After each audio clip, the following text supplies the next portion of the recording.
Nung una, tinatanong ko yung yung chairmanship, vice chairmanship niya sa budget. Gusto kong tanungin. The one before that was nagkakamustahan lang kami. Kinakamusta ko naman sila kasi meron kaming group chat ng buong 24 senators eh. Hindi siya nagre-respond. So, tinext ko siya ng separate.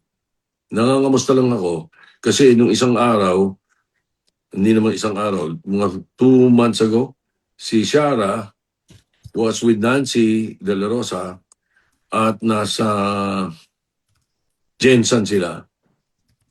So, maraming kwento si Shara sa akin, nakakatuwa, maganda yung pagsasama nila ni Nancy. Tapos, so tinitext ko si Ronald, si Senator Ronald, para ano siya,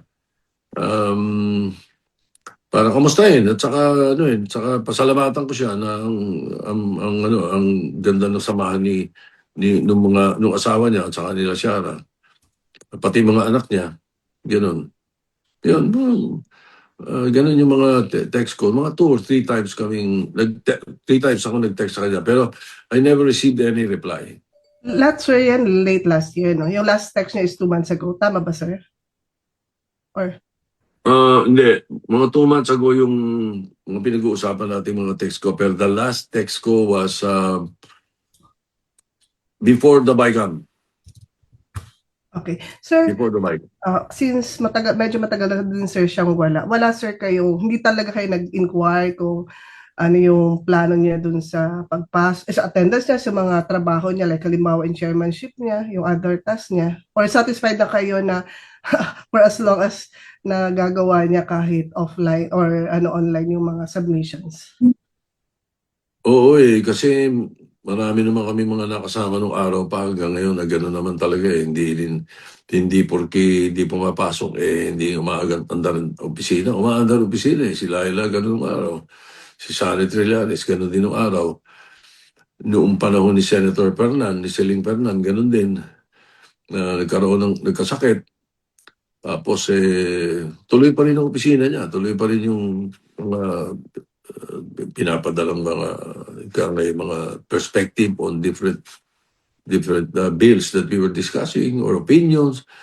At nagtatrabaho yung mga empleyado niya. Yung sa case nila, Gano'n naman sila eh. Gano'n naman. Kay Senator De La Rosa gano'n, umaandar ang opisina niya.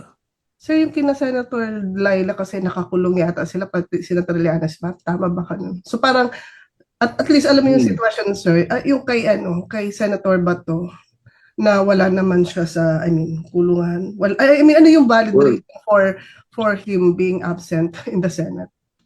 Kasi, kaya nga doon, yun na, to each his own. Ganun eh. Ganun yung, ayaw niya pumasok eh. Pero umaandar yung opisina niya eh. Ano rin yan, nakakalungkot sa kanya sapagkat nung una, nung pinag-uusapan namin, gusto niyang gayahin yung record ko na walang absent sana eh. Ngayon, puro absent ang inabot niya. Wala kaming magagawa doon.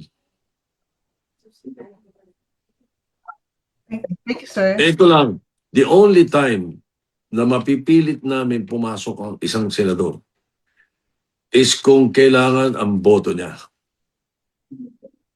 Okay? Ganito. Merong sa rules namin na kapag merong botohan at importante ang boto mo or importante na pabotohin lahat or kakapusin or sosobra ang boto ng iba,